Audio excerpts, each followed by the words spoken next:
Well, you can stop smoking without any sort of supernatural intervention. No, not really. You can't stop smoking without supernatural? There aren't really any. I thought it would be nice if we started with something quick and easy and simple, like God.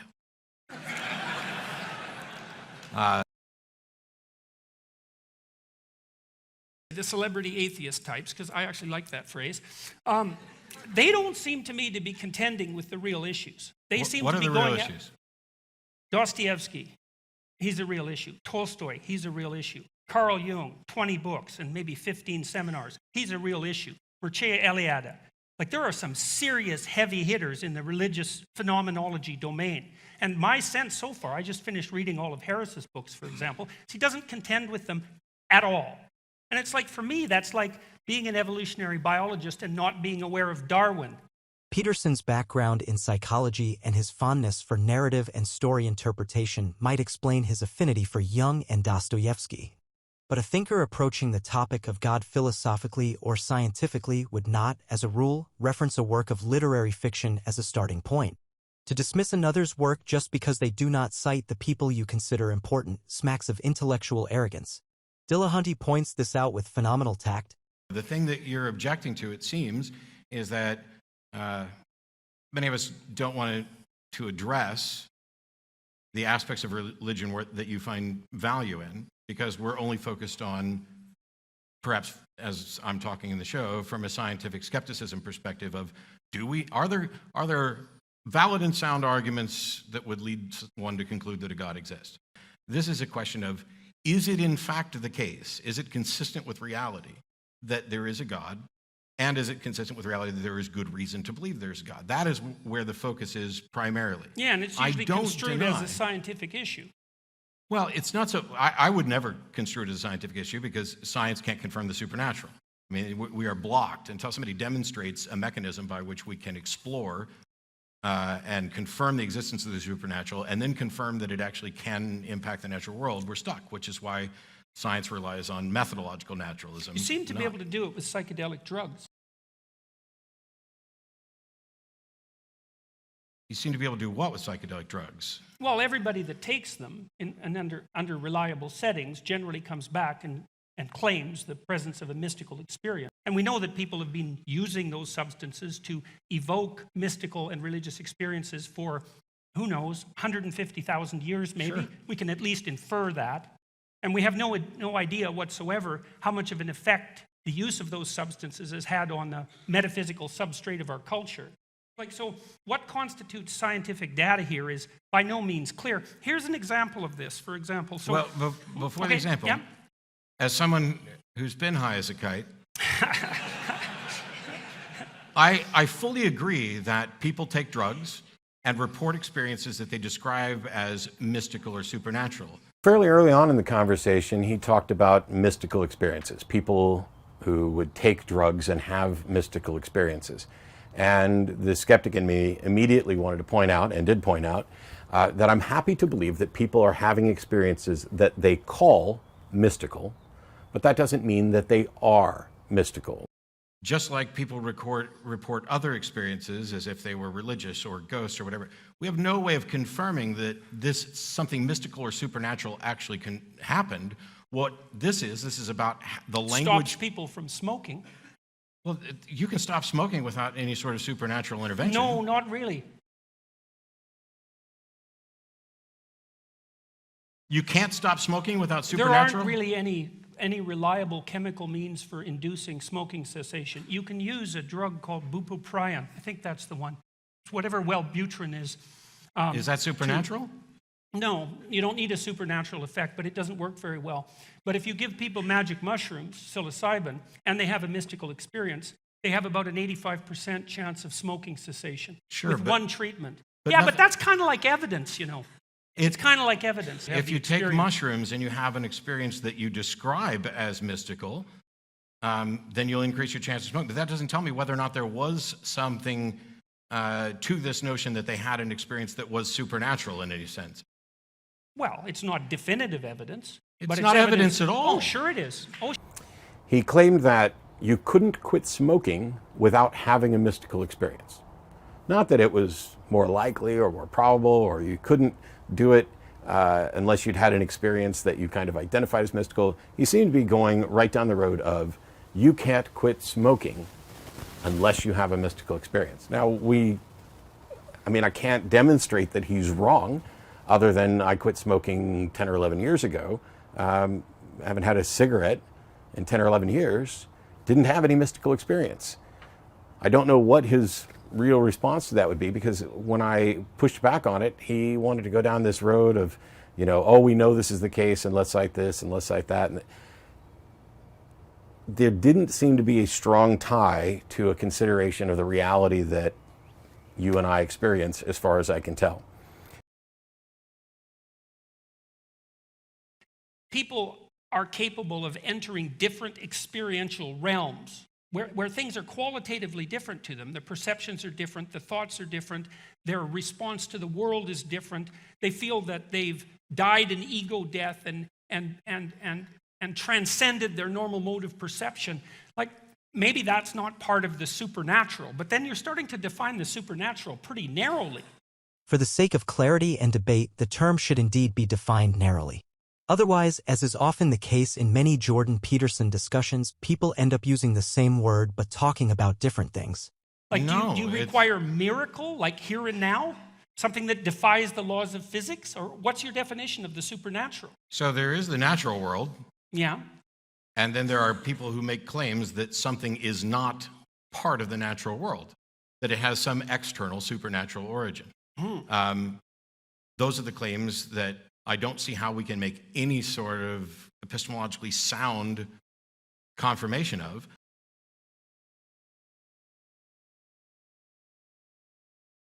Irrespective of whether there's a God, what is it that you fear we would lose if people stopped believing that there was a God, or believing there was value in believing there was a God? We'd lose the metaphoric substrate of our ethos, and we'd be lost. And when you say metaphorical substrate, I'm there's probably there's- just monumentally ignorant, but I really don't think I have a good understanding of what you mean. Well, there's levels of thought. I mean, every thought structure, let's say, every belief structure is multi-leveled, like a piece of music. And there's the word in a phrase, and then there's the phrase, and then there's the sentence, and then there's the paragraph, and then there's the sequence of paragraphs within which the paragraphs are uttered. And then there's a broader context of interpretation within which all of that is interpreted. And then there's our emotional and motivational similarity. And then there's our embodiment in the world. And all of those things are operative at all times when we're understanding one another. And as you move outside the realm of the linguistic, like the paragraph level, let's say, into the realm of the emotional and motivational and embodiment and embodied, you also move into the metaphorical. And the religious landscape is the narrative, metaphor, drama landscape. And if you disrupt it, then you blow apart the widest possible context within which the specific utterances are rendered comprehensible. Okay, so I followed all that, shockingly. And so when I asked him what he was afraid of losing, it took a while, but we got around to he's afraid we'll lose these grand narratives, the metaphorical substrate that underlies these narratives. And that's really not an answer. Because until you tell me what there is of value within the narrative, I've basically asked, if you no longer believe these narratives, what will you lose? And his answer is the narratives. Belief is the state of being convinced that a proposition is true or likely true. It's everything that I try to do, I tend to view in the form of propositional reasoning. So when we talk about the narrative, Yeah, that's a problem, by the way. okay, Yeah, well, you can't reduce the world to a set of propositions. why not? Oh, look, Show me something that is No true problem, in man. the world that is not a proposition. That like an you cannot explicit, put in the statable proposition. something that is demonstrably true that I could not put in a proposition. Oh, that's easy. You Okay. sure you want to go there? I'm not afraid of anything. Okay, okay. If I'm wrong, I want to know I'm wrong. But Yeah. I'm trying to, for years, I had this thing going where people would say, oh, and this is kind of what we're getting at from a different angle. I would say, They would be afraid of what we would lose if we lost religion. And I basically said, demonstrate to me any benefit. Oh, you'd lose art and poetry and drama and narrative and Why? story. Are there no godless artists and poets? Well, there are artists and poets who think they're godless. Okay, so I'm telling you I don't believe there's a God. And Yeah. your response to that is, I really do, because I have a moral sense. But my moral sense is utterly without any appeal to a God, Explicitly. or implicitly. The discussion now zooms in on whether morality can exist without God. Peterson argues that it can't, while Dillahunty tries to articulate what a non-religious morality might look like. Unfortunately, Peterson seems bent on stopping Dillahunty from getting his point across by constantly interrupting and countering with often preposterous, absurd arguments. You and I agree that we care about a good life. Good life isn't very well defined. And we may have different ideas about what good life is. But if we could actually just sit here and take notes, I think that we'd come across maybe a handful of things that we would agree would make for a good life. Let me do this. Okay. We're physical beings in a physical universe, and the laws that dictate how things work in the universe, they are the ultimate arbiters of what is or isn't in our best interest, whether we know it or not. So, for example, so far as I can tell, Then why do you need free will? I don't think Why we do you need believe free in will. it then? I- Why do you attribute agency to things if the laws of the Can I universe can get to that one point? Well, yeah, but there was a contradiction Because that was confusing me. free will isn't relevant to this. It is if the laws of the universe are what are dictating what's good for us. No, because if you chop off my head, that is clearly not good for me. And it doesn't matter whether it was an act of free will or if it was my lawnmower. It's clearly not good for you because you think you're valuable and worth preserving. Yes. Okay, that's the issue. Why do you think you're valuable and worth preserving? Because I am the descendants of people who thought they were valuable and worth preserving, and the ones who didn't think that have killed themselves. But this is not a statement about... This is not a statement about intrinsic value. I don't know. Yes, I think No, it is. it's- Okay, but I think it is. Okay. The reason that we talk about this in terms of well-being is because irrespective of whether or not I care about well-being, there are facts about well-being. Sure, let's hear them, man. Line those suckers up. If you chop off my head, it's in contradiction to my well-being. I mean, but the point No, I wasn't willing to grant that, actually. Okay. I'm saying that's a metaphysical presupposition. You're just saying I have to accept that. No, I'm not telling you because at all what to accept. Sure you are. You're saying that your death would be I'm wrong. trying to explain what my position is. Okay, but you said that wouldn't be in accordance with your well-being. Okay, that's a metaphysical statement or philosophical statement. It's not an obvious fact. That That's not chopping a off somebody's fact. head is contrary to their well-being. It depends on how you define well-being. Sure. Yeah, but it matters. But if you define well-being as this glass of water, we're no longer talking about the same thing. Well, you can define well-being. That's fine. That's what I'm waiting for. This is what I'm... Well, You can't do it. You can't define well-being. It's well then very, why very should I try? I difficult. certainly can't do it if you keep telling me I can't do it. Okay, sorry. Okay, I'll back off. There's a... Go ahead. I'm all ears. So, I say you can start with a couple of foundations. You can start with death is preferable to life, but you don't get very far that way. And Stop suffering. Well, no, I'm saying you could start with death is preferable to life, but you don't get very far that way because those Yeah, you people- do. You stop suffering. You just die. Yes, Right, so you can start with the presupposition. except that when you're dead, you're not being, so there's no well-being. Well, that's... If all humanity were to cease to exist, does God still exist? If they would have asked me when I was a Christian, if every thinking mind ceased to exist, would God still exist? The answer is yes. God's always existed. God's eternal. God is not contingent upon human minds.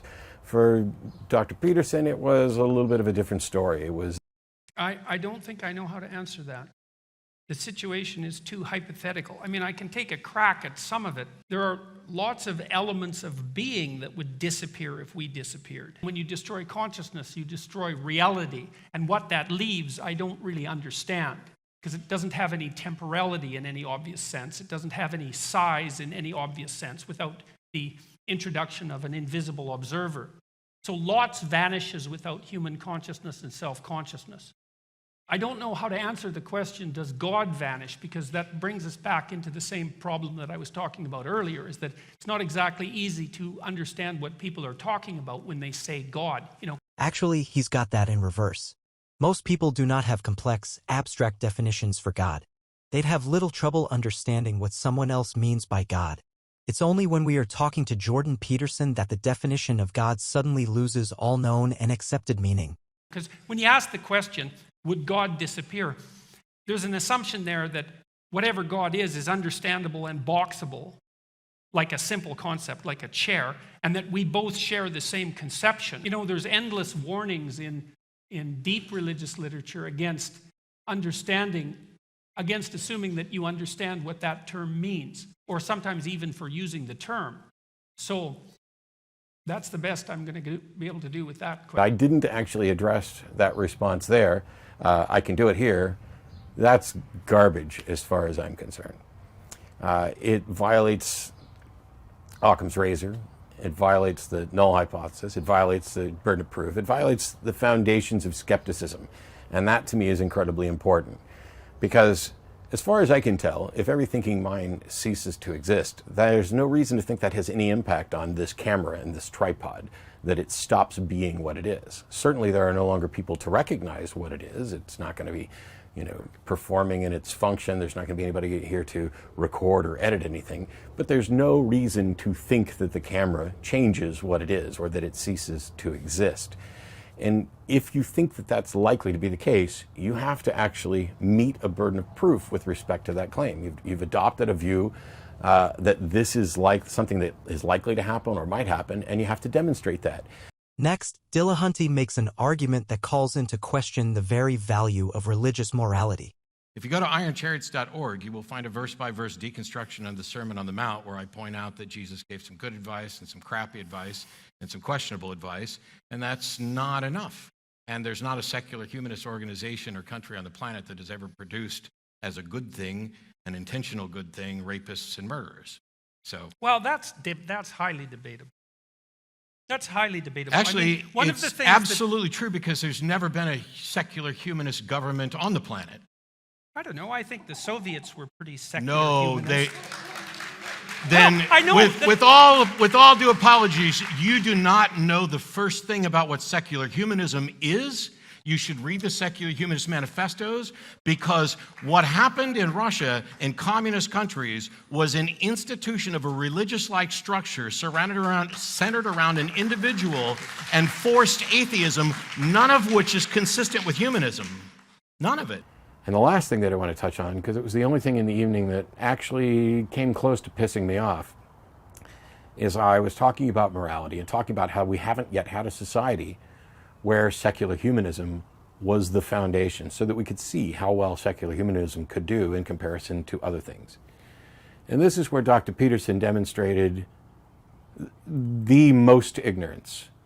And that was when he said that, oh yes, we have Soviet Russia, Stalinist Russia.